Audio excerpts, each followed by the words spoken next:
सुन नहीं पाए हम, आप क्या बोल रहे हैं? ठीक है, ठीक ठीक। देखिए ये तैयारी सिर्फ क्लास 10th के बोर्ड के बच्चों के लिए है। किसके लिए है? बोर्ड के बच्चों के लिए, ठीक है।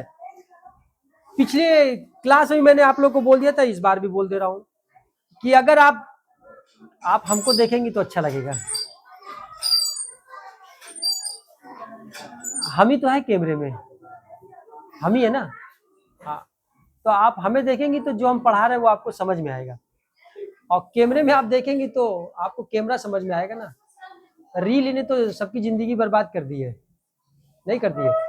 रील देखने का सबसे बड़ा नुकसान ये है कि आपका आईक्यू कमजोर हो रहा है, आपको कोई चीज याद नहीं रह रही है। क्या नहीं रह रही है? हाँ, क्योंकि आप रील देखिए और आप रील घंटों देखते रहिए, आप 15-20 मिनट बाद भूल जाएंगे कि इसके पहले आपने कौन सी रील देखी थी, आप भूल जाओगे। आप 1 घंटे तक रील देखो और 1 घंटे में 100-150 रील देख लो, और उसमें से अगर 10 रील का पता पूछा जाए तो आप नहीं बता पाओगे, भूल जाओगे, दिमाग उसको रख ही नहीं रहा। जैसे आप रील स्किप करते हैं वैसे दिमाग भी स्किप करता चला जा रहा है। इसीलिए आजकल के बच्चों के पढ़ने का जो आईक्यू है वो कमजोर हो गया, यहाँ पे कोई चीज रुकी नहीं रही है। मेरी बात आप लोग समझ रहे हैं हम क्या कहना चाह रहे हैं? नई बात पकड़ में आ रही है? अरे कोई रील आई अच्छी लगती है तो आप उसको 2-3 बार देख लेते हो, लेकिन आप इसको स्किप करते जाओ, स्किप करते, फिर कोई रील अच्छी आ गई ना तो वाली रील आपके दिमाग से चली जा चुकी होती है, जा चुकी होती है। आप आजमा के देख लेना, और फिर मोबाइल जब आप बाहर रख देना तो फिर याद करना कि यार हमने कौन कौन सी रील देखी थी, यार क्या देखा था। तो जो करंट में स्टेटस में पड़ा होगा वो आपको याद आ जाएगी, लेकिन 1 घंटे में आपने 150-200 रील देखी है वो आपको याद नहीं। आप आजमा के देख लेना। इससे ये पता चल रहा है कि मस्तिष्क को याद करने की जो क्षमता है वो क्या हो गई है, खत्म हो गई है। और उसके लिए क्या हो सकता है? किताबों को पढ़ने की, अध्ययन कीजिए। क्या कीजिए? तो चल रहा है क्लास 10th में बोर्ड एग्जाम की तैयारी के लिए। पिछले वीडियो में मैंने आप लोग को श्री माखनलाल चतुर्वेदी जी का जीवन परिचय पढ़ा दिया था, और पुष्प की क्या अभिलाषा होती है इस बारे में भी बता दिया था। अब इसी पाठ में उनका नया जो कविता है जवानी, क्या है? जवानी। इस समय आप लोग क्लास 10th में, आप लोग की उम्र बहुत ज्यादा 14-15 साल होगी, इससे ज्यादा नहीं होगी, इससे ज्यादा नहीं। तो ये आप लोग की जवानी की शुरुआत भी हो सकती है, ठीक है। तो देखिए कभी आप लोगों से इस जवानी में किस चीज की तुलना, किस चीज की अपेक्षा कर रहा है, क्या चाहता है कि आप लोग को क्या करना चाहिए। तो कुछ खास खास है जो बोर्ड एग्जाम में आपके आ सकते हैं, उनको मैं आप लोग को पढ़ा भी दे रहा हूं और समझा भी दे रहा हूं, ठीक है। तो देखिए पहला क्या है कि श्वान के सिर हो चरण तो चाटता है, श्वान के सिर हो चरण तो चाटता है, भौंक ले क्या सिंह को वह डांटता है। मतलब कहने का, श्वान का मतलब होता है कुत्ता, श्वान का मतलब क्या होता है? कुत्ते के भी सिर होता है, नहीं होता है? तुम्हारे भी सिर है? अंतर समझो बात को, बहुत गंभीर चीज है, बहुत गंभीर चीज है कि श्वान के सिर हो चरण तो चाटता है, भौंक ले क्या सिंह को वह डांटता है, रोटियां खाई की साहस खो चुका है, रोटियां खाई की साहस खो चुका है। कहने का मतलब कभी कहता है कि कहने को तो कुत्ते का भी सिर होता है, क्या होता है? पर उसमें स्वाभिमान नहीं होता है। स्वाभिमान समझते हो? अपनी इज्जत, उसकी खुद की कोई इज्जत नहीं होती है। बात जैसे जैसे आगे बढ़ेगी आपको इसकी गंभीरता समझ में आ जाएगी। सिर तो कुत्ते का भी होता है, आप लोग के पास भी सिर है ना? नहीं सिर है, लेकिन किससे तुलना कर रहा है जवानी की? कि सिर तो कुत्ते के पास भी होता है लेकिन उसके पास स्वाभिमान नहीं होता है। कैसे? कि वो अपनी भूख मिटाने के लिए, कुत्ता अपनी भूख मिटाने के लिए क्या करता है? दरवाजे दरवाजे जाता है? नहीं जाता है। जहां 2 रोटी मिलती है वही खा लेता है, नहीं खा लेता है। वो अपने स्वाभिमान को मारता है, भाई क्या तुम ऐसा करोगे कि जाओगे कहीं भीख मांग मांग के खाओगे? ऐसा करोगे? अच्छा लगेगा? वो अपनी क्षुधा की तृप्ति के लिए दूसरों की चाटुकारी करता फिरता है। कौन? कुत्ता। कैसे? और जहां उसको 2 रोटी खाने को मिल जाती है, कुछ भी खाने को मिल जाएगा, वो उस आदमी के पैर को चाटने भी लगता है। नहीं चाटने लगता है? आप कुत्ते को बुला लो, आ जाएगा, आ जाएगा ना। उसके सामने 2 बिस्किट फेंक दो, फेंक भी देगा, और फिर तुमको प्यार से वो क्या करने लगेगा? चाटने लगेगा। ये तुम्हारी 2 रोटी के प्रति वो चाटुकारिता करता है। तो आज संसार में भी यही होता है। आप अगर किसी को खिलाते पिलाते रहेंगे ना, तो आपकी वाहवाही करता रहेगा। होता है। और जिस दिन आपने उसकी मदद करना बंद कर दिया, उस संसार में, फिर इस संसार में फिर आपसे बुरा कोई दूसरा आदमी नहीं होगा। मतलब जो तुम्हारा खा रहा था, फिर वही तुमको क्या करने लगेगा? गरियाने लगेगा, हाँ, काटने लगेगा। तो फिर से देखिए एक बार, क्या है कि श्वान के सिर हो चरण तो चाटता है, भौंक ले क्या सिंह को वह डांटता है। रोटियां खाई कि साहस खो चुका है, प्राणी हो पर प्राण से वह जा चुका है। क्या हो गया है कि दूसरे की रोटी खा करके वो चाटुकारिता कर रहा है, और उसने अपने स्वाभिमान को बेच दिया है। स्वाभिमान को क्या कर दिया है? और उसी की रोटी खा के उसके पैर को वो चाटने लगता है। इसलिए स्वाभिमान की कमी के कारण उसे कोई नहीं पूछता है। इसी कमी के कारण, इसी कमी के कारण कोई कुत्ते को पूछता है?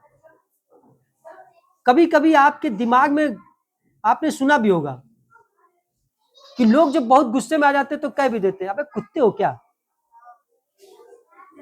नहीं कह देते हैं? सुना है?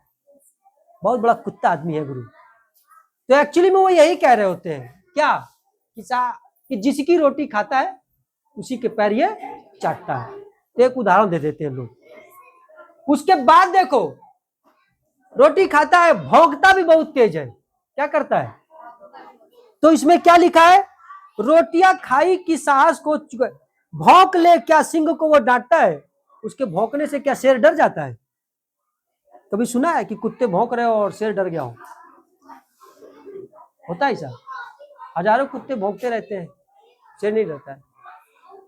शेर कुत्ते के भौंकने से वो राजा नहीं हो जाता है, शेर डर नहीं जाता है, तो प्यार से बैठा रहता है, नहीं बैठा रहता है। उसकी आवाज कितनी भी तेज क्यों ना हो, परंतु उसमें इतना साहस नहीं होता है कि उसके भौंकने से शेर डर जाए। उसके भौंकने से शेर डर जाए, क्योंकि दूसरे की रोटी खाते ही उसका स्वाभिमान और साहस नष्ट हो जाता है। यही आपकी जिंदगी में भी है, याद रख लो। अगर कभी भी पूरे जीवन में दूसरे की फेंकी हुई या दूसरे की दी हुई रोटी खाते रहोगे, तो तुम्हारा साहस और स्वाभिमान मरा रहेगा। क्या रहेगा? और जिस दिन अपनी रोटी कमा करके खाओगे, उस दिन तुम इस संसार में किसी से नहीं डरोगे। हमेशा तुम्हारा स्वाभिमान क्या रहेगा? ऊंचा रहेगा। तो ये तुम्हें तय करना है कि दूसरे की फेंकी हुई रोटी खा करके अपना स्वाभिमान मारे रहना चाहते हो, कि अपने बाहुबल से कमा करके अपने स्वाभिमान को बनाए रखना चाहते हो। बात पकड़ में आ रही है? नहीं समझ रहे हो? तो किसकी रोटी खाओगे? किसकी रोटी खाओगे? स्वाभिमान समझते हो? स्वाभिमान समझते हो? हाँ, इज्जत, इज्जत की रोटी खाना है। किसकी रोटी खाना है? और उसके लिए क्या करना है? मेहनत करोगे ना। अब यार आना आगे। फिर क्या है? प्राणी हो पर प्राण से वह जा चुका है तो प्राणी, प्राण है उसके अंदर। किसके अंदर? लेकिन वो प्राण से जा चुका है। ये भी कोई जीना है यार, कि दूसरे का फेंका हुआ खाएं? तो ऐसा व्यक्ति मरे हुए व्यक्ति के समान होता है। इसीलिए प्राणी है पर प्राण से वह जा चुका है। जिंदा तो है लेकिन जीवित नहीं है। दूसरे की फेंकी हुई रोटी खा करके जीने से अच्छा है कि प्राण को त्याग दिया जाए। क्या कर दिया जाए? प्राणी हो पर प्राण से वह जा चुका है। तुम न खेलो ग्राम सिंहों में भवानी, विश्व की अभिमान मस्तानी जवानी। ठीक है? तो रोटियां खाते हुए उसका स्वाभिमान और साहस क्या हो जाता है, नष्ट हो जाता है, अर्थात वह जीवित होते हुए भी मरे के समान प्रतीत होता है। कौन? यहाँ पर कुत्ते की तुलना, कुत्ते का नाम लेकर के किसके बारे में बताया जा रहा है? किसके बारे में बताया जा रहा है? मानव के बारे में बताया जा रहा है कि अगर आप में जवानी है और जवानी का खून आपके शरीर में चल रहा है तो आप ये सोच लो कि आपको किसी की फेंकी हुई रोटी नहीं खानी है। ज्यादा जोर जोर से चिल्ला पड़ा ना, गले में खराश हो जा रही है। और आजकल हर क्लास में इतनी मेहनत चल रही है, हर क्लास में। फिर क्या है, तो इसका मतलब समझ लीजिए, अतः हे देश के शक्ति स्वरूप नवयुवकों, आप लोग को बताया जा रहा है कि हे मेरे देश के नवयुवकों, आप ही लोग तो हो जवानी में इस समय। हम लोग की तो जवानी अब ढल रही है, जा रही है, खत्म हो चुकी है, लेकिन हम लोग का क्या बढ़ रहा है? हम लोग का हम लोग का अनुभव बढ़ रहा है। क्या बढ़ रहा है?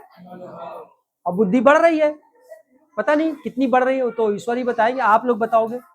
लेकिन आप लोग जवान हो, आप लोग का खून गर्म है। आप लोग के पास किस चीज की कमी है? अनुभव की कमी है। किसकी कमी है? लेकिन आप लोगों के शरीर में इतना बल है कि आप पहाड़ को भी तोड़ सकते हैं। क्या कर सकते हैं? और उसके लिए किस चीज की आवश्यकता है? कि अपना स्वाभिमान बनाए रखो। क्या बनाए रखो? और ये आज से ही फैसला कर लो कि किसी की फेंकी हुई रोटी नहीं खानी। समझ रहे हो?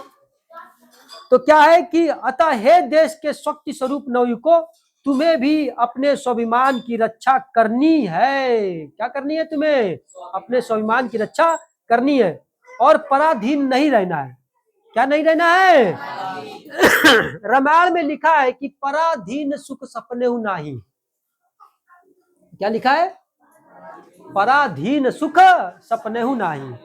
पराधीन का मतलब होता है दूसरों पर आश्रित रहना, दूसरों पर गुलाम रहना। तो जब तक तुम दूसरे के ऊपर आश्रित रहोगे तो पराधीन सुख सपने नाही, तुमको सपने में भी, ऐसे तो सुख मिलेगा ही नहीं, सपने में भी सुख नहीं मिलेगा। सपने में भी सुख, सॉरी, मतलब कि अगर आप कहीं, मान लीजिए आप नौकरी कर रहे हैं, क्या करने गए? तो आप पराधीन है। क्या है आप? क्यों? क्योंकि वहां का मालिक जो आपसे कहेगा वो आपको करना पड़ेगा। नहीं करना पड़ेगा। आप ये जानेंगे कि अगर ये चीज उठा करके मैं यहाँ रख दूंगा तो ये चीज अच्छी हो जाएगी, तो भी आप नहीं कर सकते हैं। क्यों? क्योंकि आप पराधीन है। मालिक आएगा आपसे तुरंत पूछ लेगा ये चीज तुमने क्यों हटाई। तो आप लाख अपनी अच्छाई बताते रहोगे लेकिन वो अपनी मालिकगिरी दिखाएगा। नहीं, तुम्हें इसकी क्या जरूरत है, मैंने तुमसे कहा था, चलो कोई आप उठा के, फिर तुम उसको उठा करके वहां रखोगे, अपने स्वाभिमान को मारोगे। तो पराधीन सुख सपने नहीं।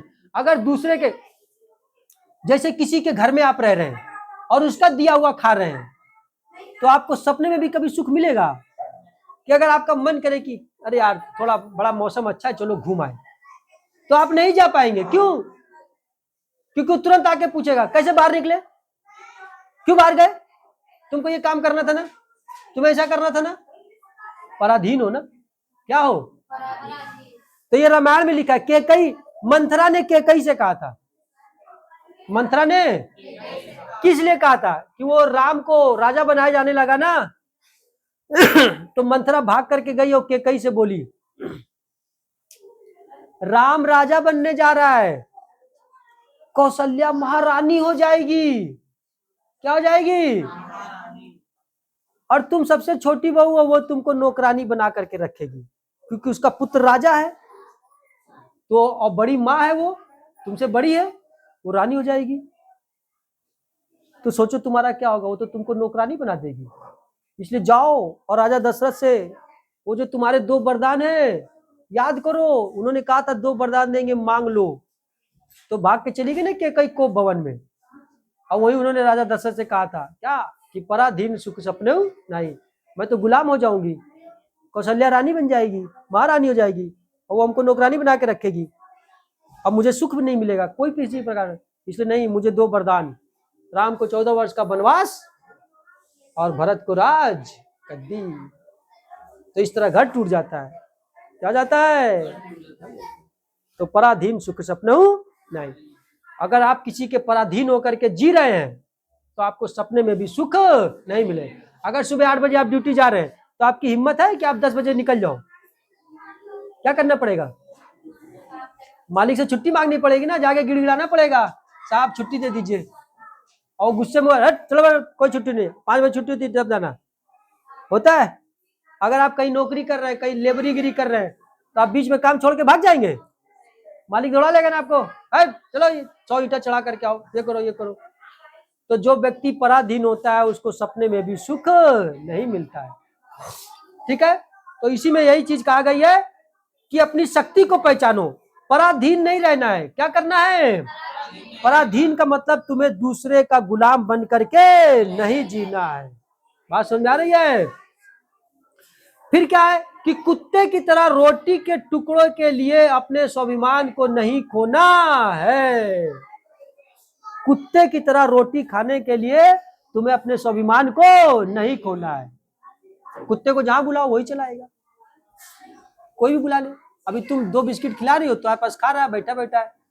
अभी उधर वैष्णवी बढ़िया दूध का कटोरा दे देंगी, भाग के उनके पास चला जाएगा। क्या करता है? अपने स्वाभिमान को वो गिराता है, अपने स्वाभिमान को। अब वहां इंदेश बैठे हो, बकरे का टुकड़ा लेकर के उनको छोड़ेगा, वहां जाके बकरा खाने लगेगा। तो देखो किस तरह अपने स्वाभिमान को गिरा रहा है।